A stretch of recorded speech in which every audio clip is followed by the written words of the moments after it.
কোটার ভিত্তিতে নিয়োগ। তো কোটার ভিত্তিতে যারা উত্তীর্ণ হয়েছেন তারাই আজকে আমাদের এই বাদাম খাবেন।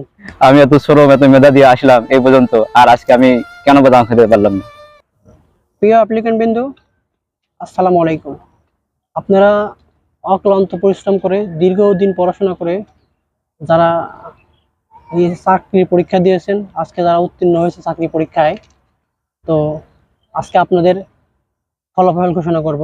আপনারা লিখিত পরীক্ষা দিয়েছেন, ভাইবা দিয়েছেন, তারপরে আজকে আপনাদের ফলাফল ঘোষণার ভিত্তিতে যারা আজকে বিজয়ী হয়েছেন মানে উত্তীর্ণ হয়েছেন তারাই আজকে শুধু বাদাম খাবেন।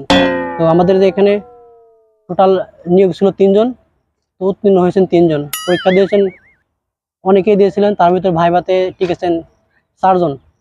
তো 3 জন বাদাম খাবেন, তারা আজকে উত্তীর্ণ হয়েছেন, শুধু সেই 3 জনই বাদাম খাবেন। তো আমি আপনাদের কিছুক্ষণের মধ্যেই ফলাফল ঘোষণা করব কারা বাদাম খাবেন।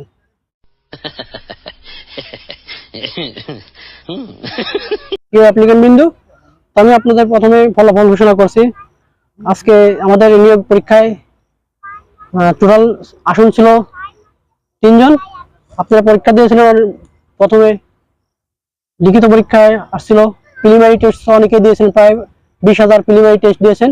সেইখানে মৌখিক পরীক্ষা উত্তীর্ণ হয়েছেন 4 জন।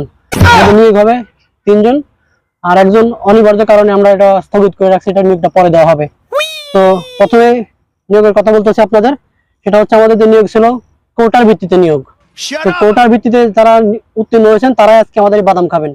তো প্রথমে যে কোটা ছিল সেটা হচ্ছে প্রজন্ম কোটা। এই প্রজন্ম কোটা থেকে একজন উত্তীর্ণ হয়েছেন, ইশরাক হোসেন প্রজন্ম কোটা থেকে উত্তীর্ণ হয়েছেন, সে 1 ভাগ বন্টক বাদাম পাবেন। তারপরে চেতনা কোটা, সে ডাবল ভাগ পাবে বাদামের। চেতনা কোটা উত্তীর্ণ হয়েছেন ভূমিদস্যুরা, সে ডাবল ভাগ পাচ্ছেন বাদামের।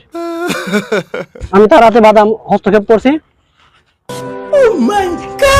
Thank you. ভাগ্যিস আমার দাদা মুক্তিযুদ্ধ ছিল।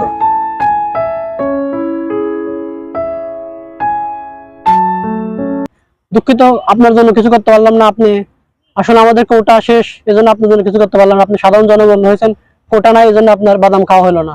আমি এত শ্রম এত মেধা দিয়ে আসলাম এই পর্যন্ত, আর আজকে আমি কেন বাদাম খেতে পারলাম না?